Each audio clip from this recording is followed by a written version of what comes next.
autista pela Judy Behavior Institute of Miami, autor e proprietário do canal Diário de um Autista no YouTube, que conta com mais de 39 mil assinantes e 1 milhão de visualizações. Tem rodado o estado de Santa Catarina dando palestras com a abordagem e o aprendizado do autista e o modo como enxerga a vivência e o mundo à sua volta.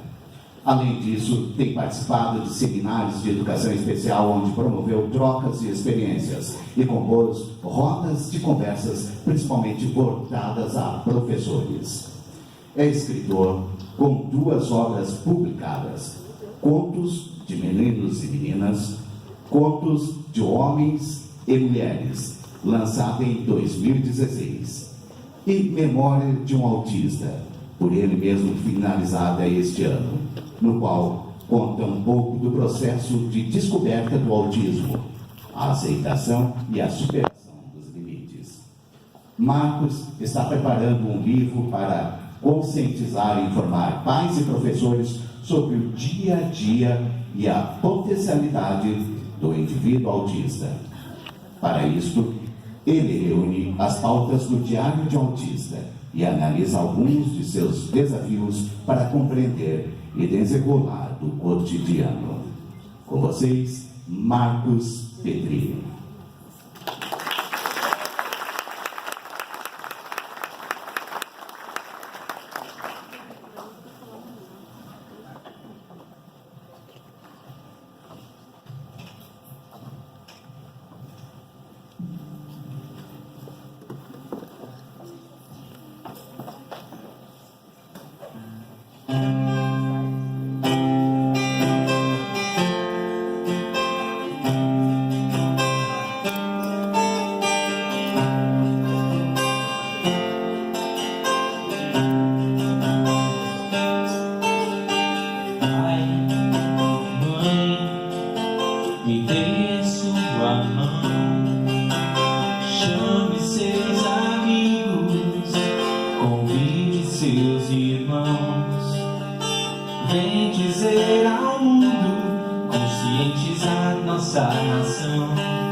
Verdadeira inclusão.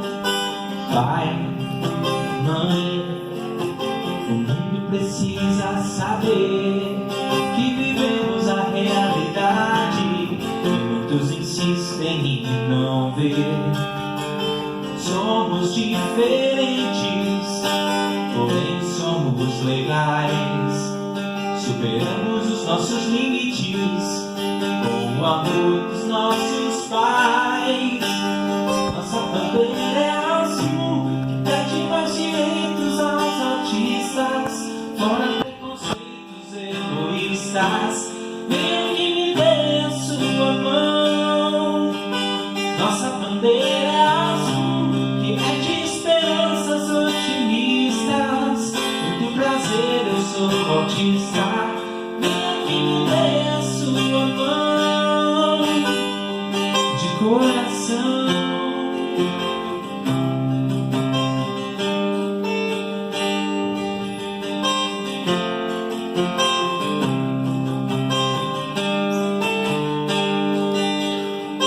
Pai, mãe, o mundo precisa saber que vivemos a realidade e muitos insistem em não ver. Somos diferentes, porém somos legais. Superamos os nossos limites e com amor podemos mais.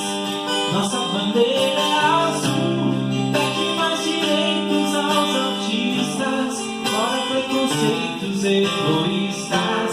Venha que me dê a sua mão.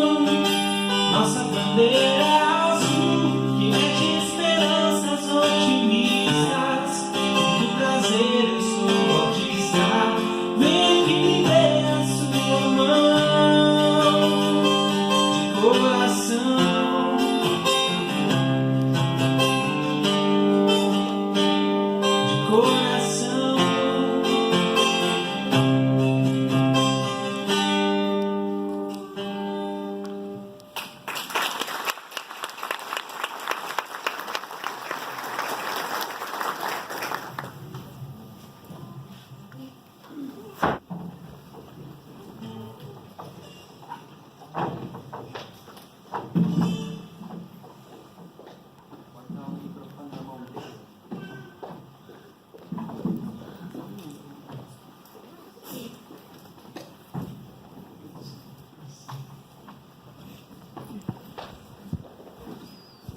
Bem, às vezes acontecem coisas na nossa vida, no nosso dia a dia, em que ou nos motivam a seguir em diante, ou nos apequenam cada vez mais. Cabe a nós decidir o que fazer frente a situações adversas e transformá-las na força que vai nos impulsionar para algum lugar. Quem fica a esmo nessas situações fica como um barco cujo vento leva para qualquer lugar, cujo velejador não tem poder decisório nenhum. São poucos os ajustes que se pode fazer num barco, assim como na vida, quando ela nos pega de surpresa. E eles são alguma coisa amedrontadora. Mas o medo não pode nos paralisar e nos impedir a nossa busca. Assim como, com os poucos ajustes que um velejador consegue fazer, ele consegue direcionar as velas contra ou a favor do vento, dependendo da situação. E manejando bem estes poucos detalhes, ele pode chegar a uma situação produtiva lá na frente, pode chegar ao seu destino final.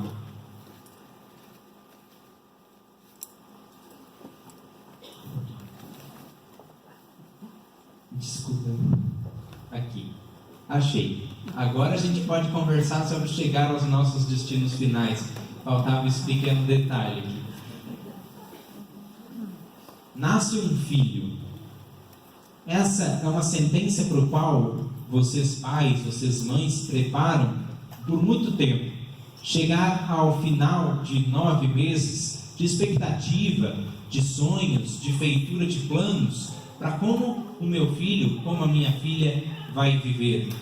E é sempre natural dos pais imaginar uma condição um pouquinho melhor daquela que eles tiveram. Assim foi lá em casa. Quando a minha mãe, meu pai já tinham um filho, Bruno, meu irmão mais velho, eles tinham uma vida boa ao lado dele e imaginavam que iria ser, quiçá, melhor com o segundo filho, com o filho mais novo. Acontece que por vias do destino, por vias da vida, portas, que se abrem e se fecham, veio esse menino. Feinho. A mãe diz que hoje eu sou bonito, mas eu já fui muito, muito feio. E por isso o ânimo foi lá embaixo, como naturalmente há de ser. A gente compra enxovais, jogos de quarto, tudo combinando para daí chegar com uma criatura dessa. Eu era magro, eu não tinha peso o suficiente. Quando eu tinha, em média, 3 meses de idade, eu chegava a pesar um pouco mais de 2 quilos, que é um peso muito baixo para uma criança naquela idade. E não só isso, quando eu tinha os meus 3 meses, veio uma espécie de análise, uma bateria de exames, e que no fim das contas gerou esse comunicado vindo de uma das autoridades na neurologia aqui no estado de Santa Catarina. Como vocês moram longe, não temos tempo para preparar vocês para o que virá pela frente, mas nós acreditamos que pelos exames, o filho de vocês é surdo, cego e ele nunca virá a caminhar. Deixem no fundo de uma cama, porque no estado em que ele está, o mais provável é que dentro de 1 ano ele venha a falecer. Isso porque estavam em suspeita por conta de um probleminha logo após o meu nascimento. 3 pontos do tamanho de cabeças de alfinete no meu cérebro deixaram de ser irrigados por sangue e por isso as atividades morreram. O trajeto Vidal Ramos Florianópolis, que costuma durar um pouco mais de 2 horas, durou 7, quizás 8 horas, porque foram parando, foram se lamentando, foram chorando. E nessas situações é inevitável que nós ponhamos culpas em vários fatores da vida. Por que meu pai e minha mãe eram bons e tinham assim sido por toda a vida como preceito? Por quê? Não compensava porque o filho deles veio com esse problema. o que se estava querendo provar? O que se estava querendo fazer naquele hospital que não viram o detalhe, que pudesse talvez condicionar uma melhora já antes e não fazer passar por essa bateria de exames? Mas, eis que, em meio a esses tormentos, lá em Vidal Ramos, eles tiveram acesso a famílias que passavam por situações parecidas e começaram a conversar e descobriram o trabalho da Escola Charlotte de Brusque, que passava programas de estimulação através do método Glenn-Doman, que no Brasil é interpretado como método Veras, que propõe um estímulo completo da criança para verdadeiramente oxigenar o cérebro e proporcionar padrões ditos normais para crianças de cérebro lesado. Hoje essa teoria é publicada em livros pelo próprio Glenn-Doman, um fisioterapeuta americano que nos anos 1940 desenvolveu isso para pessoas com o cérebro lesado e pessoas que vinham a se machucar profundamente. Então eram trabalhos de mais de 8 horas diárias, programas bastante estritos para lidar com a lesão cerebral. Todos os pulsos elétricos que se mandava era para criar pontes de Varolio, pontes que fizessem o cérebro voltar a se comunicar, voltar a trocar quimicamente alguns compostos, e para isso se partia de 6 pontos principais, as chamadas 6 inteligências. Eu não tinha olfato e era indiferente a cheiros, então lá na minha casa tornou-se uma rotina de me apresentar aqueles cheiros que eu não conhecia e que eu não tinha resposta. Então era: Marcos, olha, o cheiro é de feijão hoje, nós temos feijão na mesa. Marcos, hoje o cheiro é de filé. Marcos, o cheiro hoje que nós estamos usando aqui em casa, todos é o perfume, sempre com a informação reforçada verbal. Eu não tinha tato, então pegava-se uma compota com água bem quente e outra com água bem fria, ia se esfregando assim na minha pele, dos pés até o peito, dizendo: Marcos, quente, Marcos, água fria, quente e frio, bem rápido, porque novamente eu não tinha essa resposta tátil, eu não tinha naturalmente competência manual. Eu ficava parado, estático, sem mexer. Então se desenvolvia padrões de caminhada, onde se tornava a maior loucura lá da vizinhança. Se eu contar para vocês, meus avós, meu pai e minha mãe envolvidos, geralmente trabalhavam 5 pessoas destas. 2 nas minhas pernas, 2 nos meus braços e uma mexendo a cabeça para fazer isso aqui. E eu deitado em uma mesa, várias vezes por dia, várias reclamações acontecendo. Por que fazer isso? Isso é uma rotina tão dura. Mas tudo que a minha mãe e meu pai internalizavam era que era bom para o Marcos, para o desenvolvimento do cérebro, para o desenvolvimento da caminhada. Eu não tinha a menor noção de visão, eu tinha olhos estáticos, encurtados no nervo, porque tudo que não se usa atrofia realmente. Os meus olhos eram atrofiados dentro, então eu era estrábico.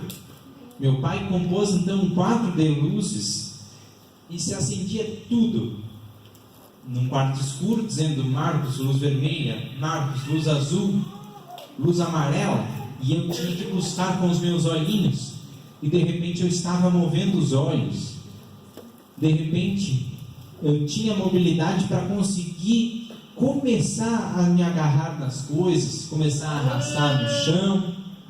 E aí, quando todas essas 5 capacidades que se encontram em todos os bebês estavam desenvolvidas, o cérebro internalizou uma 6ª, que é a linguagem verbal. Punha-se música 24 horas para que eu ouvisse, porque assim se trabalhava os 2 hemisférios do cérebro com comunicação permanente, sempre verbalizando o que se queria atingir. Lá em casa chegou a fazer a sonoterapia, para que eu assimilasse todo o treinamento que eu tinha tido ao longo do dia. Então eu dormia e nos primeiros 10 minutos do sono, numa fase em que a pessoa está parte acordada, parte dormindo ainda, se enchia de informação dizendo: Marcos vai caminhar, mesmo quando eu não caminhava. O Marcos vai falar, mesmo quando eu não falava. O Marcos vai mexer os olhos com grande acurácia, mesmo que eu não fizesse isso. E de repente, quando o cérebro já estava plenamente encharcado dessas informações, foi que um dia, lá na nossa casa de veraneio, em Perequê, em Porto Belo, aliás, eu me agarrei no sofá e subi. Comecei a caminhar pela casa, foi um festeirê sem tamanho. E mais tarde, eu comecei a falar com consciência verbal plena, já flexionando número, gênero e grau, que é uma coisa bem rara para uma criança. Só para que a gente veja quanta informação o cérebro capta. Se há muito tempo atrás nós tínhamos a teoria de que de noite o cérebro desligava, minha mãe conta: filho, na época do teu irmão, nós não estimulamos desta forma. E é importante que se traga à tona isso para que se estimule mesmo.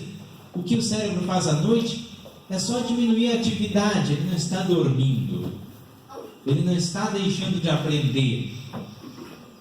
O que o cérebro faz é organizar aquilo que ele sabe durante o dia e captar um pouco mais. O cérebro é uma máquina poderosa que gosta de fazer isso, se modificando a cada rotina que a gente faz. Então, mais tarde eu comecei outra jornada com o cérebro devidamente organizado, devidamente encharcado do conhecimento. Comecei a ir para a escola, fui preparado, porque ainda mancava, ainda manco até hoje. Eu tenho diferença mínima, mas ainda há, da perna esquerda para a perna direita. Quando eu era pequeno, esqueci de contar para vocês que eu tinha espasmos, e foi então nesses espasmos em que saía lagriminhas dos meus olhos, e eu queria chorar, mas não fazia som nenhum. Era como se houvesse uma dor ali, meu pai e minha mãe contam. Durante esses espasmos, houve esse encurtamento muscular, então eu tive que aprender a lidar com esse detalhe, mas havia outro. Eu não conseguia me enturmar. As professoras viviam dizendo que o Marcos não presta atenção a coisa nenhuma, está sempre com os olhos distantes, está sempre no canto dele, separado das outras crianças. Eram muito duras as informações. Minha mãe ia até a escola para tentar resolver a situação, mas as professoras estavam sempre descrentes. Eu já falei 50 vezes para ele, e ele não faz o que eu mando. É impossível. Até que de repente, uma outra professora, estudando uma abordagem nova na época, psicopedagogia, entendeu esses sinais de distanciamento, principalmente não saber o que fazer com o olhar. O contato olho no olho naquela época e também até hoje é difícil para mim, porque eu parecia ter mais atenção a objetos que estivessem parados. Até hoje é assim. E reunindo essas informações que ela teve, sentou com os meus pais e disse: Arlete, eu acho que o Marcos pode ser autista. Dá uma olhada no assunto, dá uma lida e pesquisada para a gente conversar, poder ofertar para ele esse ambiente de aprendizado também, para ele não ter que enfrentar tanto solavanco assim na escola. E aí foi a minha mãe, através da leitura de alguns poucos materiais. Na época, tudo que se tinha a respeito de autismo era ciência.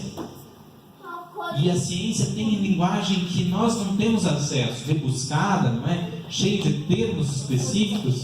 Mesmo assim, não desanimamos. Eu era muito pequeno, mas ainda assim eu sentia o autismo. Eu dizia para minha mãe, talvez ela não se lembre, que autista só é o ser humano que faz sempre a mesma coisa. Então me deixa fazendo a mesma coisa que tá bom. Quando, claro, tem todo um outro escopo de habilidades por trás e que a gente foi descobrindo. Mas eu não me dei por vencido, nem meu pai. Isso foi interessante. Nós viemos a descobrir que o autismo ele é uma condição geral para um grupo de desenvolvimentos que tem transtorno do desenvolvimento do cérebro.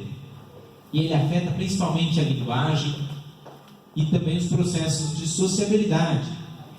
O autismo tem muito a ver com o jeito com que o indivíduo recebe as informações e o cérebro as processa. No meu dia a dia, o autismo apareceu, no modo em que eu percebia, na dificuldade de brincar com os brinquedos. Começou aí. O pessoal me dava presente e eu enfileirava eles. Botava lá para o lado. Eu não preciso agora. Eu não preciso agora. E eu não gostava nem um pouquinho de abrir. Porque tinha aquele barulho, tinha o cheiro das embalagens, de alguma forma, aquilo me causava repulsa. Mas vamos lá, né? Toda festa tinha que ser comemorada para que o Marcos brincasse. Eu brincava dessa maneira, enfileirando os brinquedos 15 minutos. E depois ia para o meu canto. Ficava lá me balançando, me mexendo. Outra coisa que eu fazia, e que hoje eu sei é comum nos autistas, era virar as rodinhas do carrinho de cabeça para baixo e ficar rodando, botar no meu ouvido, porque eu gostava pra caramba daquele barulho de fricção. Mais tarde eu percebi que chorava também em momentos incomuns e também ria. Lembro de uma vez, eu era muito pequenininho, fazia pouco tempo que eu tinha recebido aquela observação da amiga. Eu fui a um velório.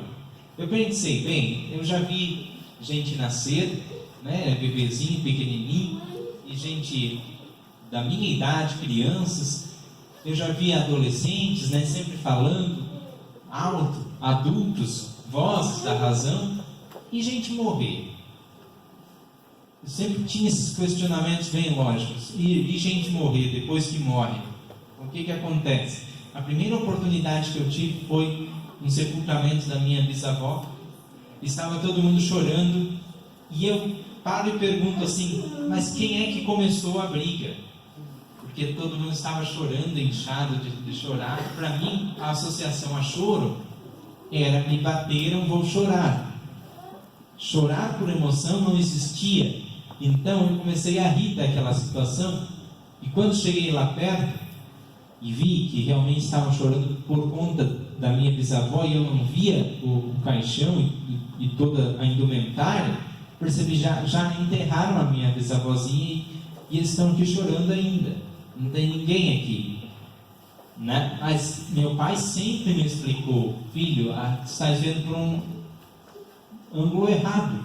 Olha só, essa situação acontece por conta disso, por conta de uma emoção, por conta de uma falta que alguém faz. E aí superamos isso. A fala ruim foi o ponto em que eu mais notei. Eu não gostava de escutar a minha voz por conta do meu sotaque bem próprio, né? Eu não tinha aquelas abreviações de linguagem que meus amigos tinham. E aí, quando era para escutar as vozes deles, tudo bem, mas a minha eu não gostava. Que eu vinha descobrir depois de muita leitura que é uma característica dos autistas, eu não devia deixar de me orgulhar dela, porque ela existe para algum bem. Mas as dificuldades de relacionamentos viriam a se apresentar mais fortes de todas essas dificuldades que eu tive no dia a dia. Essas manifestações que meu pai, que minha mãe perceberam. Eu ficava no meu canto, quieto, só esperando que me dessem algum brinquedinho, como uma pedrinha, como uma casquinha de laranja, até eu usava em tempos assim, quando eu era menorzinho, para ficar balançando. O balanço me agradava muito. Qualquer outra relação social era mais difícil. Eu vivia afastado, e eu vivia afastado por detalhes bem pequenos. Eu lembro que eu tinha uma amiga e gostava muito dela, mas não gostava de estar na casa dela, porque toda vez que eu a via, coincidia que o pai dela tinha uma oficina e uma patrola saía da oficina, e eu associei rapidamente a menina da patrola. Então tinha toda a minha felicidade de encontrar ela. Ela era bem calma, até hoje ela lembra dessa história, mas a infelicidade de encontrar a patrola, e eu criava uma distância quanto a isso. Outras dificuldades foram vindo com o tempo, como a falta de consciência de perigo. No meu caso, era atravessar a rua. Há uma coisa muito lógica no autismo, por conta do jeito como o cérebro funciona, e eu simplesmente disse, vou lá do outro lado. Eu vou atravessar, como aquela piada, por que a galinha atravessa a rua? Para chegar do outro lado, era aquilo que eu fazia também, até que meu pai e minha mãe tiveram que desenvolver uma explicação toda minimalista, dizendo, olha filho, se um carro vem, ele te pega, e se ele te pega, ele te deixa no hospital, não é legal, dói, tá? Sempre acabavam indo para esse detalhe, dói, né? É uma coisa muito ruim, e no fim das contas conseguiram fazer com que isso aqui mitigasse, juntamente com a sensibilidade ao som e à luz, né? As pessoas às vezes gostavam de dar berro perto de mim, porque eu pulava, né? Eu tinha esse reflexo. O som era uma coisa que eu detestava, e eu tive que vir trabalhar junto aos meus pais, consegui. Falta de contato visual tenho, e sempre vou ter. A questão da audição, em que eu não respondo a uma primeira vez de chamado, eu sempre vou ter por uma questão muito maior que eu, que é a forma como o cérebro autista elenca e prioriza as informações que recebe. Este foi o primeiro autista diagnosticado. Vim saber dele há pouco tempo e a importância é muito grande. Chama-se Donald Craig Triplett, e através dele talvez eu tenha todas as informações que busquei. Claro, no começo muito difícil a obtenção, mas foi com ele que começou a se estudar o espectro. Foi nos anos 1940.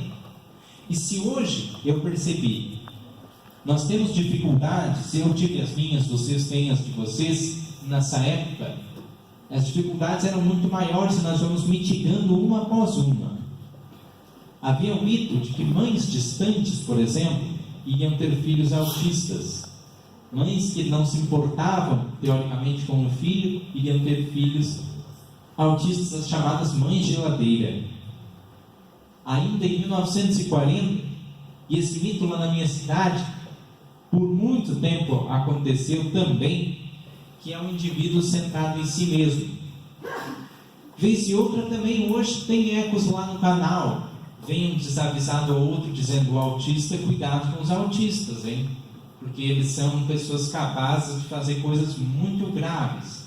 São tão centrados em si mesmo que se você tentar se aproximar, ele ataca. Qualquer pessoa ataca, se for contrariado, se for ridicularizado, se for exposto fora da sua sociabilidade por muito tempo. Experimentem vocês ou eu começarmos a se cutucar, o clima não é nada legal. Então qualquer indivíduo, não só o autista, pode ficar com essa cara aqui, pistola da vida, como se diz, né? A gente deve cuidar em vez de culpar por esse mito que eu achava havia ficado em 1940, mas de vez em quando aparece novamente. Esse aqui merece uma discussão especial, um mito de 1998 que associa a vacina pentavalente contra poliomielite e sarampo ao autismo, porque é um mito, pessoal, que foi embasado em estudo científico na revista Lancet britânica. O médico Andrew Wakefield, inclusive, perdeu a residência por conta desse mito, na residência médica. Associava-se a vacina ao autismo e os pais processaram esse médico, porque não havia menor metodologia, menor evidência de ligação entre as duas coisas, retratações